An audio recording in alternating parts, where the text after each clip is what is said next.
seorang pelajar, seorang santri,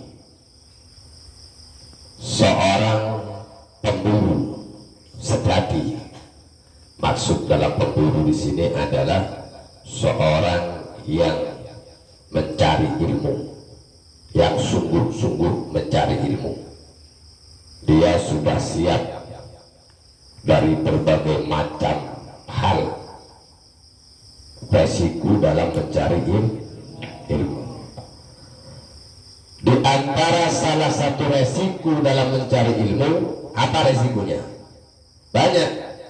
Ngantuk termasuk resiko, capek ini termasuk resiko, tantangan, ujian daripada seorang pelajar.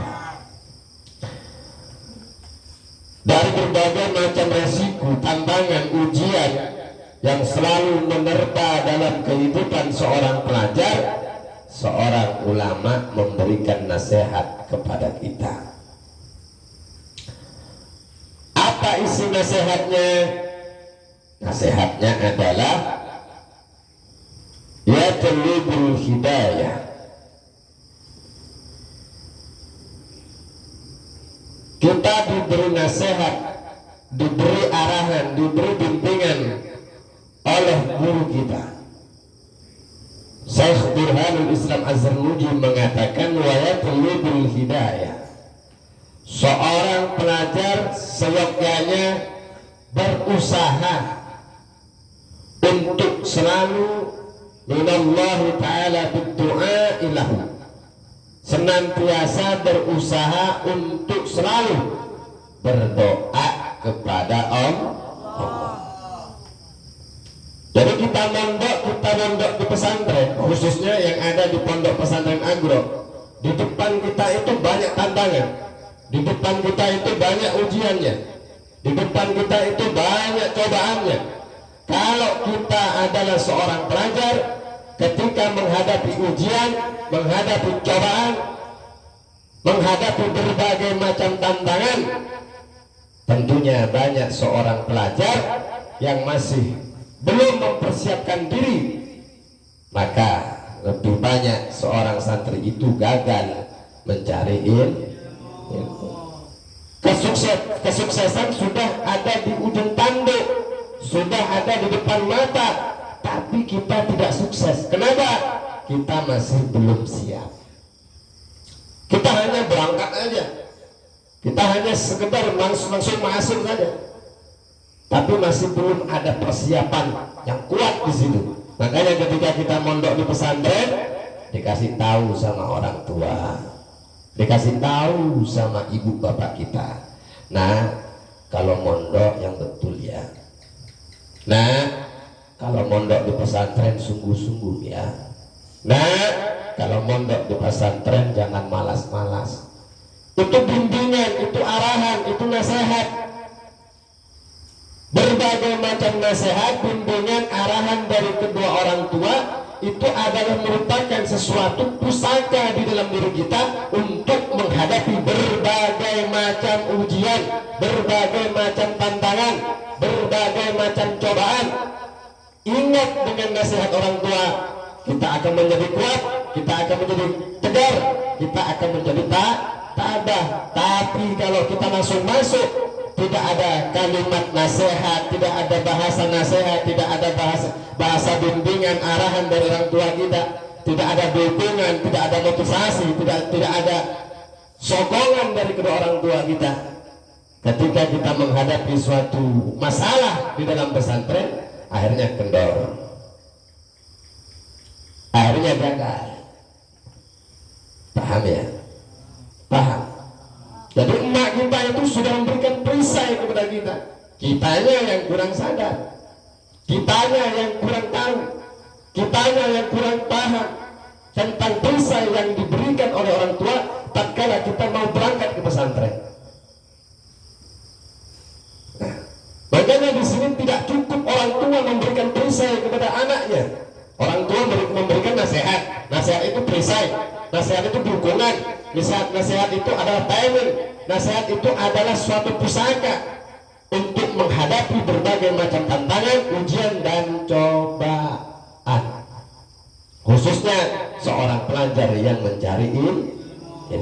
Kalau tidak ikhlas, kalau tidak sabar, kalau tidak tabah, apa yang terjadi? Gagal. Belum sampai ke finish, kita sudah bilang ke mak, mondok di sana tidak enak, mau pindah saya mak, saya nggak betah, saya mau pulang mak. Banyak. Kadang-kadang kita belum menyampaikan kata-kata itu kepada emak kita langsung kabur sana, kabur sini, kabur sana, kabur sini. Kenapa? Tidak tahan, tidak kuat, tidak mampu ketika menghadapi berbagai macam ujian dan cobaan. Padahal orang tua sudah mengangkat kedua tangannya meminta kepada Allah, sekaligus memberikan nasihat dan arahan kepada anaknya tatkala mau berangkat ke pesantren. Itu tidak cukup. Kata Syekh Burhanul Islam Az-Zarnuji, yatlubul hidayah, seorang pelajar, khususnya kita yang merupakan seorang pelajar yang ada di pesantren Agro, seyogyanya berusaha untuk senantiasa minallahi ta'ala berdoa ilahu, senantiasa selalu berdoa, memunajat, meminta kepada Allah. Kalian sekarang mondok di pesantren, tentunya ingin mengerti, ingin paham, ingin dapat ilmu manfaat, ingin dapat barokah, ingin memiliki suatu pengertian dan pemahaman, ingin sukses, ingin untung, ingin meraih suatu cita-cita di masa depan, ingin menggapai suatu impian di masa depan. Tentunya harus dibantu dengan yang namanya berdoa ilahu, berdoa memohon kepada Allah. Kalau merasa diri kita enggak cerdas, minta kecerdasan kepada Allah. Ya Rabb, berikan kami kecerdasan. Itu. Kalau diri kita enggak ngerti, minta kepada Allah. Ya Allah, ya Rabb, berikan kami pengertian, pemahaman. Allahumma allimna ma jahilna wa dzakirna ma nasina warzuqna fahman nabiyina wa ilhamal malaikatil muqarrabina birahmatika ya arhamar rahimin. Ada juga doa-doa yang diajarkan oleh ulama-ulama kita. Bahkan itu merupakan salah satu doa yang pernah dipanjatkan oleh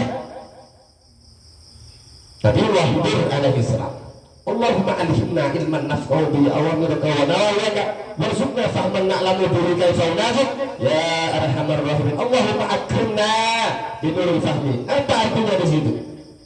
Allahumma alhimna saja, kita sudah meminta kepada Allah, memunajat kepada Allah, semoga Allah senantiasa memberikan ilham kepada kita. Sedangkan kita minta ilham tapi nggak mau doa, tidak mau meminta kepada Allah.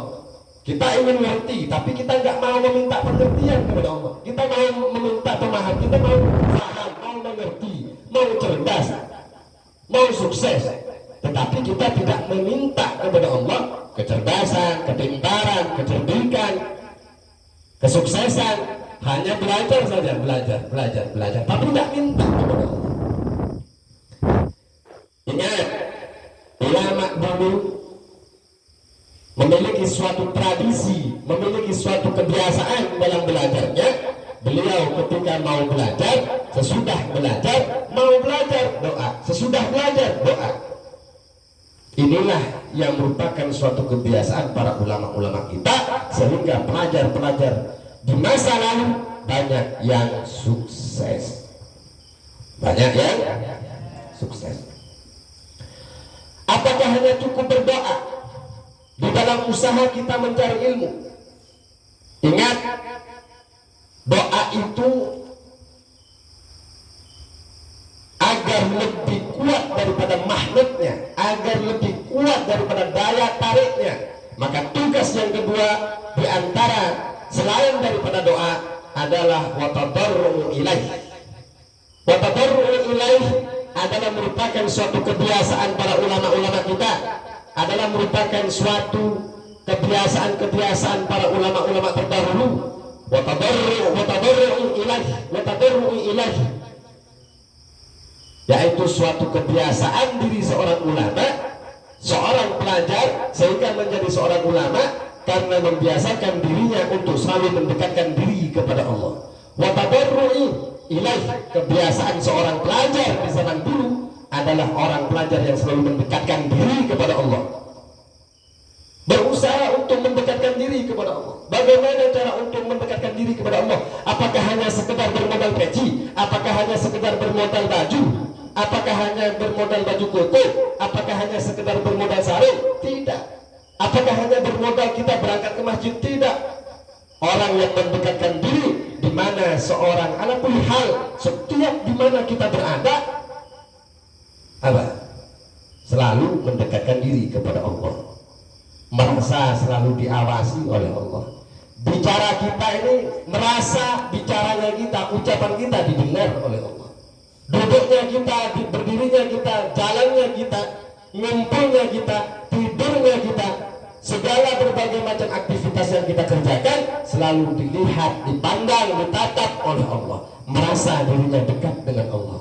Ada suatu kekhawatiran dalam diri kita untuk tidak melakukan sesuatu hal kemaksiatan. Ada rasa ketakutan di dalam diri kita, kekhawatiran di dalam diri kita. Allah murka kepada kita apabila kita meninggalkan suatu kewajiban-kewajiban atau meninggalkan hak-haknya kita untuk taat patuh tunduk kepada Allah Subhanahu wa ta'ala. Tugas yang ketiga, selain daripada kebiasaan para ulama untuk senantiasa bermunajat, berdoa kepada Allah, mereka juga memiliki suatu kebiasaan, yaitu mendekatkan diri kepada Allah. Mau di masjid, di asrama, di sekolah, di lapangan, sama.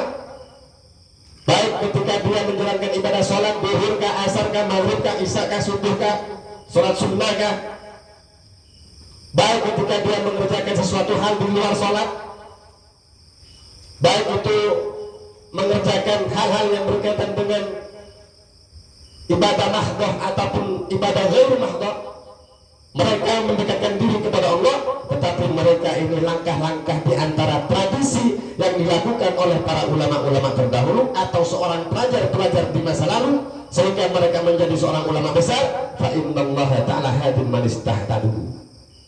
Fa innallaha ta'ala hadin man istahtadu. Istahtadu man istahtadu. Mereka merasa, mereka yakin bahwa yang memiliki hidayah itu Allah. Yang memiliki hidayah itu Allah.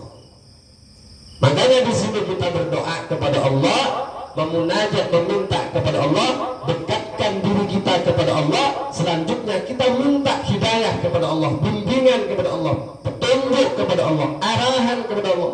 Ya Allah ya Rabb, berikan bimbingan kepada kami. Ya Allah ya Rabb, berikan kesabaran kepada keluarga kami. Ya Allah ya Rabb, berikan ketabahan ke dalam kehidupan keluarga kami. Ya Allah ya Rabb, berikan kesuksesan di dalam diri kami, anak kami, santri-santri kami. Manis